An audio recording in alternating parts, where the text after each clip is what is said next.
sejarah artinya pohon. Dalam bahasa Inggris, peristilahan sejarah disebut history, yang berarti pengetahuan tentang gejala-gejala alam, khususnya manusia yang bersifat kronologis. Oleh karena itu, dapat dipahami bahwa sejarah itu adalah aktivitas manusia yang berhubungan dengan kejadian-kejadian tertentu yang tersusun secara kronologis. Yang kedua yaitu pengertian kebudayaan. Kata kebudayaan dalam bahasa Arab adalah al-saqafah, dan menurut Koet Jananingrat, kebudayaan mempunyai 3 wujud, yaitu 1. Wujud ideal. Wujud ideal yaitu wujud kebudayaan sebagai suatu kompleks, ide-ide, gagasan, nilai-nilai, norma-norma, peraturan, dan sebagainya. Yang kedua yaitu wujud kelakuan. Wujud kelakuan yaitu wujud kebudayaan sebagai suatu kompleks, aktivitas, kelakuan berpola dari manusia dalam masyarakat. Yang ketiga yaitu wujud benda. Wujud benda yaitu wujud kebudayaan sebagai benda-benda hasil karya. Selanjutnya yaitu pengertian peradaban. Kata peradaban adalah terjemahan dari kata Arab al-hadhara, juga diterjemahkan dalam bahasa Indonesia dengan kebudayaan. Istilah peradaban dipakai untuk bagian-bagian dan unsur-unsur dari kebudayaan yang halus dan indah. Periode sejarah peradaban Islam. Menurut Harun Nusation, sejarah peradaban Islam dibagi menjadi 3 periode. Pertama, periode klasik, sekitar pada 650 sampai dengan 1250 Masehi. Yang kedua, periode pertengahan, sekitar 1250 sampai dengan 1800 Masehi. Dan ketiga yaitu periode modern, sampai sekitar 1800 sampai sekarang. Yang pertama yaitu periode klasik. Periode klasik merupakan masa kemajuan, keemasan, dan kejayaan Islam dan dibagi ke dalam 2 fase.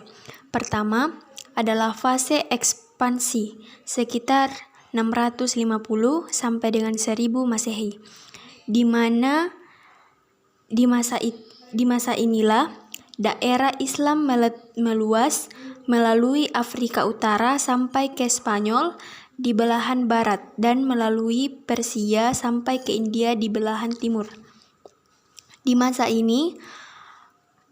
masa inilah berkembang dan memuncak ilmu pengetahuan baik dalam ilmu agama maupun umum. Kedua adalah fase disintegrasi. Kedua yaitu periode pertengahan. Periode pertengahan juga dibagi ke dalam 2 fase. Pertama, fase kemunduran sekitar 1250 hingga 1500 Masehi. Di masa ini, desentralisasi dan disintegrasi bertambah meningkat. Dunia Islam terbagi 2. Bagian Arab yang terdiri dari Arabia, Irak, Suriah, Palestina, Mesir, dan Afrika Utara berpusat di Mesir. Bagian Persia yang terdiri dari Balkan, Asia Kecil, Persia berpusat di Iran.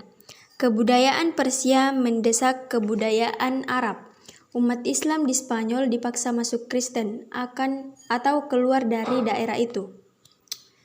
Kedua, fase 3, kerajaan besar pada 1500 hingga 1700 Masehi dan masa kemunduran yaitu 1700 hingga 1800 Masehi.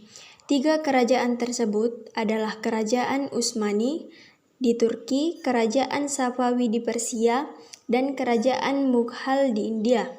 Pada masa kemunduran Kerajaan Safawi dihancurkan oleh serangan-serangan bangsa Aghan. Kerajaan Mughal diperkecil oleh raja-raja India. Kerajaan Utsmani terpukul di Eropa. Pada masa itu, Eropa bertambah kaya dan maju. Yang ketiga yaitu periode modern. Periode modern berlangsung sehingga 1800 sampai sekarang, merupakan zaman kebangkitan umat Islam.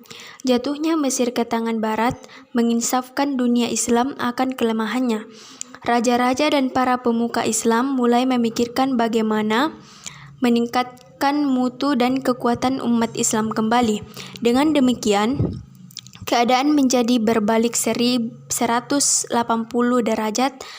Kalau di periode klasik, orang Barat yang kagum melihat kebudayaan dan peradaban umat Islam. Tetapi di periode modern, umat Islam yang heran melihat alat-alat ilmiah seperti teleskop, mikroskop, alat-alat untuk percobaan kimiawi. Jadi, di periode modern ini timbullah pemikiran-pemikiran, ide-ide mengapa umat Islam lemah, mundur, dan bagaimana mengatasinya, dan perlu adanya pembaharuan dalam Islam. Itulah tadi pemaparan video dari saya. Sekian. Wassalamualaikum warahmatullahi wabarakatuh.